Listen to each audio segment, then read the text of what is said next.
Hi everyone, I'm Jimbo. A few months ago, I retired from the game because I thought that it had gone really stale. I got sick of using the same champions for all the new content released, and the content released itself I thought was getting quite boring. The monthly events and the side quests and all that go with it, they all just started to feel the same. New champions didn't excite me, and I was just getting sick of using the same old Doom cycle or Colossus heavy spam that I had for years, and it was quite starting to bother me. And so that's what's been going on since the start of the year. About 9 months. I have barely touched the game, logged on every now and again, maybe twice a month, joined an alliance, did a little bit of AQ for maybe a 2 month period. Great blokes. But it just wasn't working anymore. Until last night, where I had a thought. What if I start a new account and I only rank up the worst possible champions in my roster? Now this sounds pretty silly, but I think it'll be quite fun. I mean, you use champions that you'd never used before. I've never even thought about ranking up my group, because why would I? It's terrible. But if I only allowed myself to use those champions, I think we might not only have a bit more fun, but discover some interesting things that they can do. And I'm really quite looking forward to starting this challenge. Let me explain some of the more intricate problems that arise, and I'll tell you all how I'm handling them. So first of all comes the problem of star levels. Say my worst 5 star is, as mentioned before, we'll use Groot. So that's my worst 5 star champion, but I've only opened one 6 star crystal, and I got lucky enough to pull a Doom. Now this is purely hypothetical. That won't happen. But if that's the case, I will allow myself to choose what star level.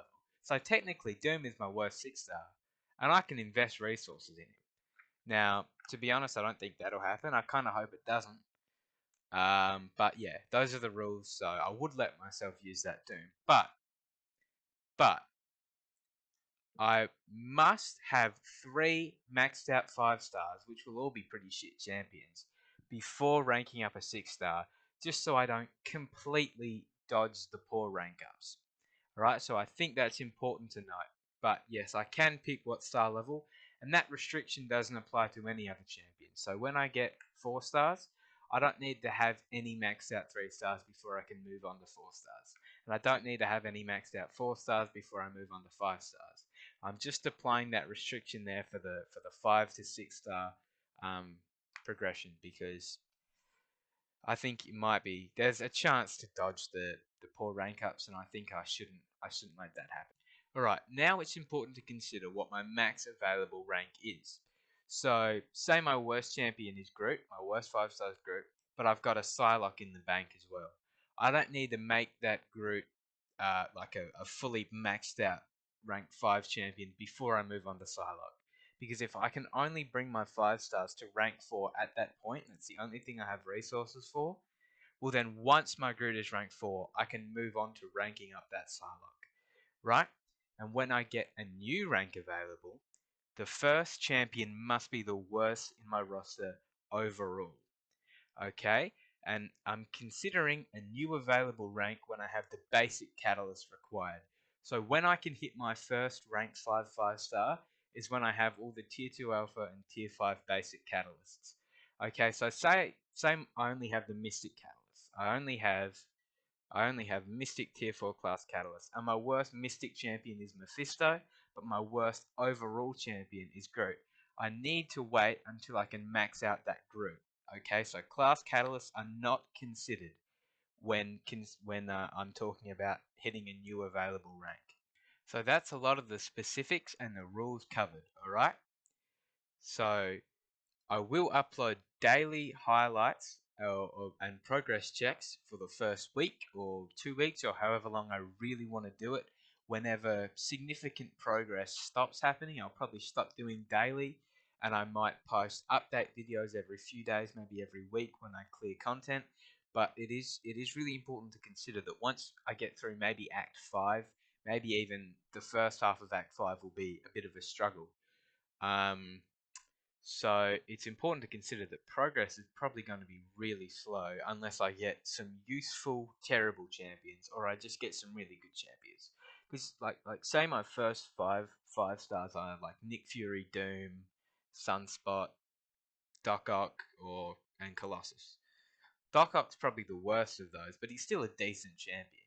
Now again, that won't happen, but in that scenario, I would be able to rank up Doc Ock because it's still the worst champion I have. But that won't happen, so progress will be pretty slow.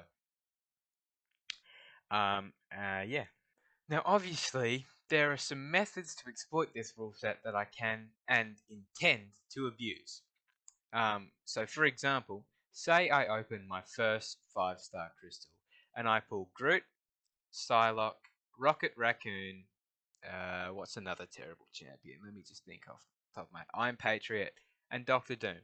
Right, those are 5 champions. 4 of them are absolutely terrible, and I've also got Doctor Doom.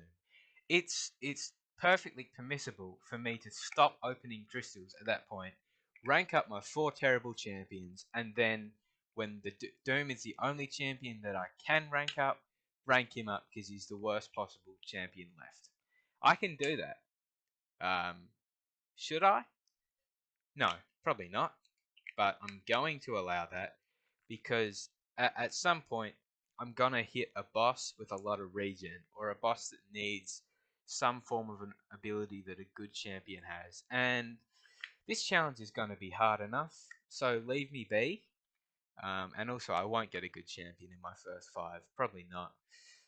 But yeah, I will allow myself to do that. Yeah, there's no restriction on hoarding crystal shards, but it's going to be pretty tough anyway, so I will be abusing it. So just a few more other considerations. The account's going to be free to play. That's not because I think you're so much better if you're a free to play player, or it makes the game more pure. I don't have that much money, to be honest, and I don't really want to spend it on a game that I don't really care that much about anymore. That being said, hopefully this challenge will reignite some dwindling passion for the game. And just with that as well, I want to shout out Legacy for the tier list.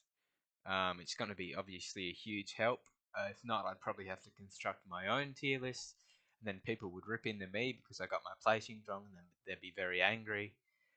So instead, people are going to be angry at Legacy, which is brilliant because that means I won't cop it. But in all seriousness, I do love Lag's channel. His content's brilliant.